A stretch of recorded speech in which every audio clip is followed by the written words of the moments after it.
नमस्कार, म ऋषि बाबु परियार पूर्व सांसद। आज आयोजक मित्रहरूले मलाई यहाँहरूलाई स्वागत गर्ने अवसर दिनुभएको छ। म अत्यन्तै खुसी व्यक्त गर्न पनि चाहन्छु।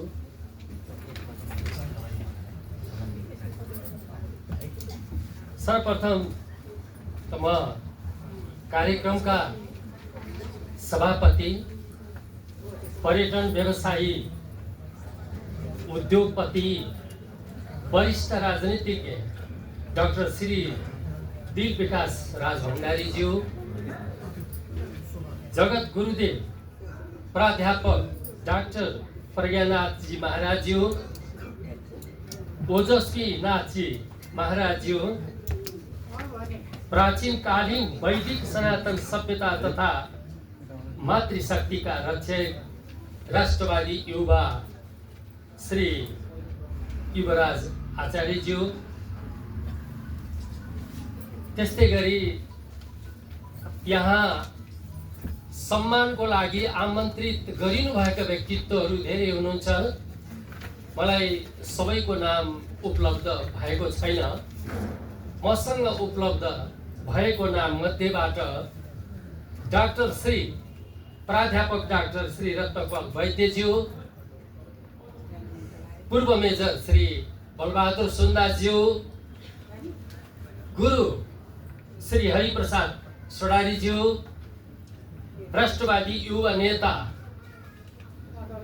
श्री पशुपति खड्काज्यू लगायत मञ्चमा यहाँ विराजमान हुनुभएका व्यक्तित्वहरू, साथै मेरा आदरणीय मित्र श्री राधेश्याम थापाजीको पनि उपस्थिति भइसकेको मैले देखिरहेको छु।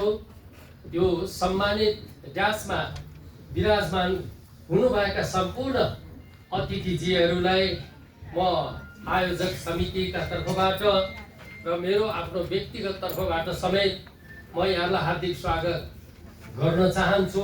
त्यस्तै गरी स्वागतको क्रम अझै मेरो हातमा बाँकी छ र विभिन्न राजनीतिक पार्टीका नेताजीहरू, पूर्व माननीयजीहरू, पूर्व मन्त्रीजीहरू, वरिष्ठ समाजसेवीजीहरू, त्यस्तै गरी विभिन्न राष्ट्रवादी अभियानका अभियन्ताजीहरू, धार्मिक, सामाजिक, शैक्षिक क्षेत्रका लब्ध प्रतिष्ठित व्यक्तित्वहरू, त्यस्तै गरी प्रहरी सेवाका उच्च अधिकृतजीहरू, त्यस्तै गरी यहाँ सम्मानित हुनुहुने सम्पूर्ण व्यक्तित्वजीहरू र पत्रकारजीहरू र महिला तथा सज्जन वृन्द, आज आयोजकका तर्फबाट र मेरो व्यक्तिगत तर्फबाट यो धार्मिक सभामा मैले यहाँहरूलाई सम्मान गर्न पाउँदा म आफै सम्मानित भएको महसुस मैले गरेको छु र म यहाँहरूलाई आयोजक मित्रहरूका, आयोजकजीहरूको आदेश अनुसार मैले थोरै मात्रै यहाँहरूको बिचमा आफ्ना भनाइहरू राख्ने अनुमति चाहन्छु। समय मलाई धेरै प्रदान गरिएको छैन। यद्यपि वैदिक कालको अवस्था, परम्परागत वैदिक सभ्यतामा सामाजिक अवस्था र शैक्षिक अवस्था कस्तो थियो भन्ने बारेमा केही छोटो भनाइहरू राखिदिने भनेर मलाई निर्देशन भएको छ र मलाई लाग्छ यो वेद उपनिषदका कुराहरूलाई मैले 5-7 मिनट भित्रमा त्यो प्रश्न पार्न सक्छु सक्दिनँ भन्ने कुरा यहाँहरू नै धेरै विज्ञ हुनुहुन्छ। वेद उपनिषदका कुराहरूलाई यति छिटो 2-4 मिनटमा मैले प्रश्न पार्न सक्ने कुरा होइन। यद्यपि त्यसमध्येबाट केही 2-4 वटा सामाजिक र शैक्षिक क्षेत्रमा कस्तो प्रकारको अवस्था थियो वैदिक कालमा भन्ने सम्बन्धमा म यहाँहरूका बीचमा निवेदन गर्न चाहन्छु। यो वेदभूमि यो वेद भूमि, यो देवभूमि, यो बुद्ध भूमि र यो किराँत भूमि पनि र अनेकौं ऋषि महर्षिहरूको यो तपोभूमि र हिमवत् खण्ड नै यसलाई नेपाल भनेर भनिन्थ्यो। र त्यस्तै गरी परम पूज्य गोरखनाथद्वारा रेखाङ्कन गरिएको यो राज्य बडा महाराजाधिराज पृथ्वीनारायण शाह एवं विश्वनगरजी लगायतका हाम्रा वीर पुर्खाहरूको रगत पसिनाले सिञ्चित भएको, आर्जित भएको, राजा र प्रजाको अनन्य बलिदानबाट निर्माण, परिपोषण र परिरक्षण भएको यो 4 वर्ण 36 जातको साझा फुलबारी हाम्रो आकांक्षा के हो भने वैदिक कालमा सामाजिक क्षेत्रमा कुनै प्रकारको भेद नभएको कुराहरू म यहाँलाई निवेदन गर्न चाहन्छु। यो 36 वर्णको साझा फुलबारीका फुलहरू सबै फुल्नुपर्ने, फक्रिनुपर्ने, तर त्यसो हुन सकिरहेको छैन। मलाई लाग्छ सायद हामीले पुर्खाहरूले, वेदकालदेखिका ऋषिमुनिहरूले हामीलाई दिएर गएका ज्ञानका कुराहरू हामीले त्यसलाई ग्रहण गर्न नसकेर हो, वा के कस्तो प्रकारको स्वार्थवादी राजनीतिमा लागेर हो कि के हो। अब हामीले त्यो कुरालाई अहिले राजनीतिक मञ्च बनाउनु म चाहन्न। म कुनै प्रकारको राजनीतिक अभिव्यक्तिहरू तपाईँहरूको बिचमा दिन गइरहेको छैन। मैले के निवेदन गर्न खोजेको भने हाम्रो वैदिक परम्परामा कुनै प्रकारको सामाजिक विभेद नहुने गरेको, लैङ्गिक विभेद नहुने गरेको कुरा म यहाँलाई निवेदन गराउन चाहन्छु। जस्तै वैदिक कालमा यज्ञवल्क्यलाई, विद्वान यज्ञवल्क्यलाई विदुषी गार्गीले शास्त्रादिमा हराएको एउटा इतिहास छ।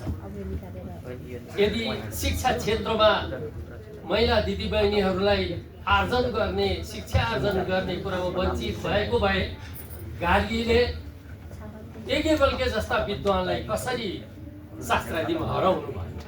यो कुराले के प्रुफ हुन्छ भने शिक्षामा कसैलाई पनि भेद थिएन, लिङ्ग भेद थिएन भनेर भन्न सकिन्छ। त्यस्तै गरी अर्का विदुषीहरू हुनुहुन्छ।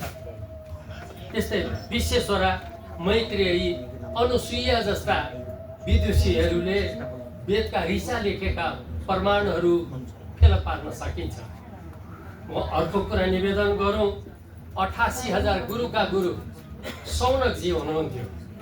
सौनकजीका पनि गुरु सुतजी महाराज शूद्र वर्णको हुनुहुन्थ्यो। यस्ता उदाहरणहरू वेदमा प्रशस्त पाउन सकिन्छ। यसले हामी के बुझ्न सक्छौँ भने वैदिक कालमा हाम्रो समाज मर्यादित थियो, नैतिकवान थियो। कसैले कसैप्रति उस नीचको भावना थिएन।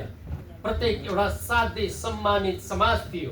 हुँदाहुँदै हामीले अहिले आएर यो समाजलाई कुरूप बनाएका छौँ। उस नीचको भावना भएको छ, तेरो र मेरोको भावना भएको छ, ठुलो र सानोको भावना भएको छ। भगवानको सृष्टिमा कोही पनि ठुलो, कोही पनि सानो हुँदैन भनेर वेदले स्पष्ट किन पारेको छ भने हामी वैदिक सनातनीहरूको विधान भनेको वेद हो। वेदका कुरालाई हामीले स्वीकार गर्न सकेनौँ भने हामी कस्ता मानव हुन सकौँला, हामी आफै अड्कल गर्न सकिन्छ। मान्छे जन्मले कोही ठुलो होइन भनेर भनेको छ वेदमा। जन्मना जायते शूद्र संस्कार दिजो उच्चते वेद पाठी भवे त विप्र ब्रह्म जनाति ब्राह्मण। जसले ब्रह्मबोध गरेको छ त्यो ब्राह्मण हो भने जन्मदा सबै शूद्र हो। आमाको गर्भबाट जन्मिँदा त्यो नवजात शिशु वास्तवमा कुनै जातको भनेर भन्न सक्ने अवस्था हुँदैन। जन्मदा सबै शूद्र। जन्मना जातीय शूद्र संस्कार दिजो, जसले एउटा संस्कारले मात्रै हामी दिज भन्न सक्छौँ। दिज भन्नाले 2 जन्म भनेर भनिएको छ। समयको पाबन्दी छ, यसको व्याख्या गर्न मैले नसकेको कुरो यो निवेदन गर्न चाहन्छु। त्यसै गरी जसले ब्रह्मबोध गरेको छ, ईश्वरको सत्ता बोध गरेको छ, त्यो मात्रै ब्राह्मण हो भनेर भनिएको हुनाले ब्राह्मण कुनै जातको कुरा नभइकन विद्वताको कुरा भनिएको छ। त्यस्तै अर्को के भनिएको छ भने ब्राह्मण से मुखमासिद, यो शरीरको संरचनाले व्याख्या गरिएको छ। यो शरीरको संरचनालाई व्याख्या गरिएको छ। ब्राह्मण से मुखमासिद बाहु राजन कृत उरुत दस्य मदवैश्य पद्म शूद्र अजायत भनेर भनिएको छ। अर्थात् म छोटकरीमा म यहाँ निवेदन गरौँ, ब्राह्मण भनेको हाम्रो शिर हो, ताकि हाम्रा दृष्टि यहीँ छ, सुन्ने कहानी यहीँ छ, हेर्ने दृष्टि मस्तिष्क छ, र जे खान्छौँ हामीले मिठो नमिठो कुरो छुट्याउन सक्ने हाम्रो जिब्रो छ।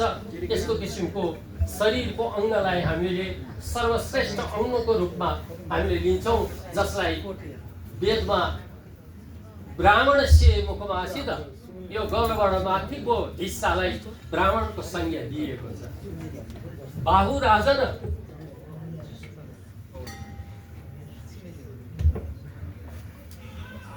बाहु राजन कृत, यी क्षेत्रीय नै, हात नै क्षेत्रीय भनेर व्याख्या गरिएको छ भने जाङलाई उरुत दस्य मदवैश्य, यो हामीले खाएका पदार्थहरूलाई शरीरको अङ्ग प्रति अङ्गमा पुर्याउने भएको हुनाले हाम्रो यो पेटको भागलाई, जाङको भागलाई हामीले वेदले वैश्य भनेर भनेको छ भने पद्म शूद्र अजायत, यो हाम्रो कट्टीदेखि तलको भागलाई शूद्र भनिएको छ। यो सबै अङ्गलाई बोकेर हिँड्ने, सेवा गर्ने अङ्ग भएको हुनाले यसलाई शूद्र भनियो। जसले गर्दा आज हजुर हामी एक ठाउँमा भेट भएका छौँ, मलाई लाग्छ हामी यही खुट्टाले हिँडेर हामी यहाँ यसरी भेट हुन पाएका छौँ। यदि यो खुट्टा नभएको भए सम्भवतः तपाईँ हामी यसरी भेट गर्न सक्ने अवस्था हुन्थेन होला। त्यसले गर्दाखेरि आदरणीय दाजुभाइ तथा दिदीबहिनीहरू,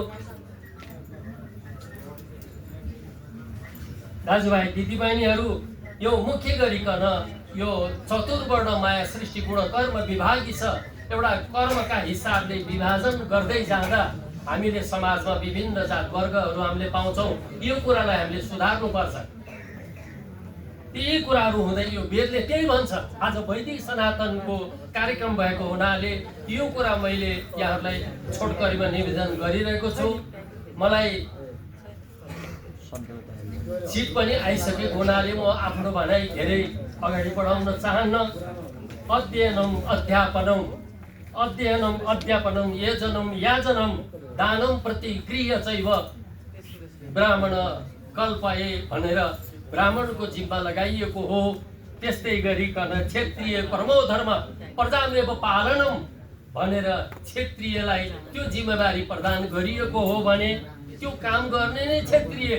जसले राजनीति गरेको छ, प्रजाको सेवा गरेको छ, त्यसलाई क्षेत्रीय कहलिए भने कृषि उत्पादन व्यापार र अर्थव्यवस्थाको सुदृढीकरण गर्नेलाई वैश्य भनियो भने एकमेव त शूद्रस्य पर्व कर्म समाधिसम, शूद्र वर्णले एउटा सेवा क्षेत्र, सेवा हि परमो धर्म सत्यमेव जायते यसरी व्याख्या गरिएको हुनाले मैले अघि नै निवेदन गरेँ।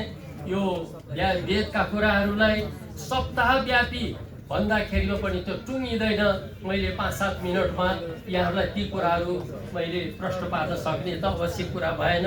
जे होस्, मैले सानोतिनो आज यो वैदिक सनातनी कार्यक्रममा वेदको उच्चारण गर्नुपर्ने यो कार्यक्रममा आज मैले यहाँहरूको सामुमा यी कुराहरू निवेदन गर्दै मेरो आफ्नो भनाइहरूलाई अन्त्य गर्दै म पुनः यहाँहरूलाई आज स्वागत गर्न पाउँदा मलाई अत्यन्तै खुसी लागेको छ, अत्यन्तै हर्ष लागेको छ।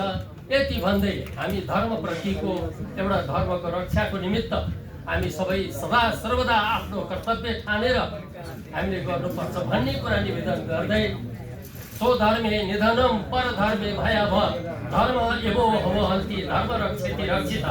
हवस्, धन्यवाद, नमस्कार।